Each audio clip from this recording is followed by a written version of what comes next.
Olá pessoal, bem-vindos! Hoje a gente vai desvendar uma das formas mais modernas e, olha, mais eficientes de investir no mercado imobiliário aqui do Brasil. Vamos mergulhar fundo no universo dos fundos de investimento imobiliário, ou como todo mundo já chama, os FIIs. Pensa comigo, e se fosse possível receber um aluguel todo santo mês, mas sem ter aquela dor de cabeça de lidar com o inquilino, com reforma, com toda a burocracia de comprar um imóvel?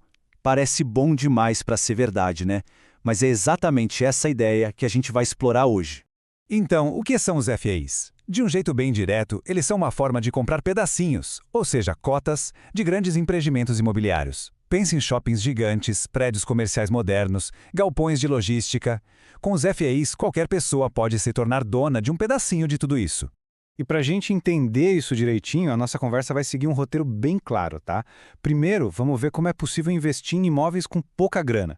Depois, quais são as maiores vantagens. Na sequência, a gente entende a diferença clássica entre tijolo e papel e, claro, como investir com segurança e, por fim, qual o próximo passo a ser dado.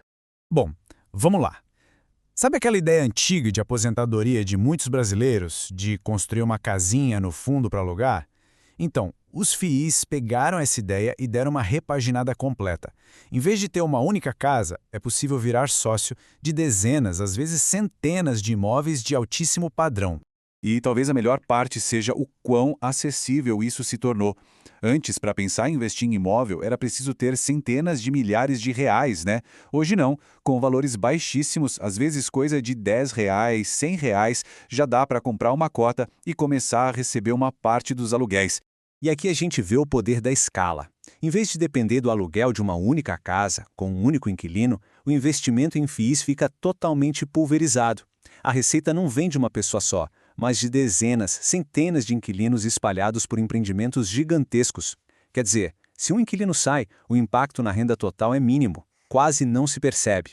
Certo. Agora vamos avançar um pouco e ver como tudo isso se traduz em benefícios na prática. Existem motivos bem claros pelos quais essa classe de ativos virou uma das queridinhas do mercado brasileiro. Olha, o ponto que mais chama atenção é a isenção de imposto de renda sobre os rendimentos. No aluguel de um imóvel físico, o imposto pode comer até 27,5% do valor. Nos FIIs, não. O dividendo mensal cai limpinho na conta de quem investe como pessoa física. Outro ponto genial é a gestão profissional. Ninguém precisa se preocupar com goteira, com negociar contrato, com cobrar o aluguel. Tem uma equipe especializada que faz tudo isso. E claro, como as cotas são negociadas na bolsa, é possível comprar e vender com a mesma facilidade de uma ação. E essa facilidade de vender e comprar tem um nome: liquidez. Para entender fácil, é muito mais rápido e simples vender um iPhone pelo preço justo do que vender uma Ferrari, certo? Com os FIIs, o investidor tem a liquidez de um iPhone no mercado imobiliário, algo que era impensável na venda de uma casa, que pode levar meses até anos.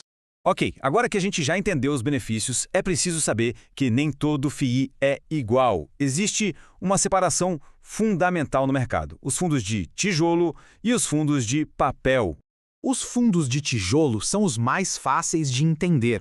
Eles são literalmente donos dos imóveis de verdade. Ao comprar uma cota, a pessoa está comprando um pedacinho de um prédio, de um galpão, de um shopping. A renda vem direto do aluguel que os inquilinos pagam. Simples assim. Já os fundos de papel, também chamados de recebíveis, são diferentes. Eles não são donos dos imóveis. Eles agem mais como se fossem um banco do setor imobiliário.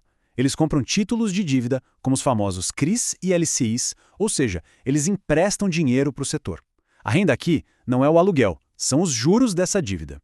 O risco principal não é o imóvel ficar vago, mas sim quem pegou o empréstimo não pagar. Essa tabela aqui resume muito bem a história toda. Fundos de tijolo têm propriedades físicas. O risco é o imóvel ficar vazio, a vacância ou ele se desvalorizar. Eles costumam ir muito bem quando a economia está crescendo e mais empresas estão alugando espaços. Já os fundos de papel investem em dívida. O risco é o calote. Por outro lado, eles podem se dar muito bem em cenários de juros altos que aumentam a rentabilidade dos seus papéis. São estratégias diferentes para momentos econômicos diferentes.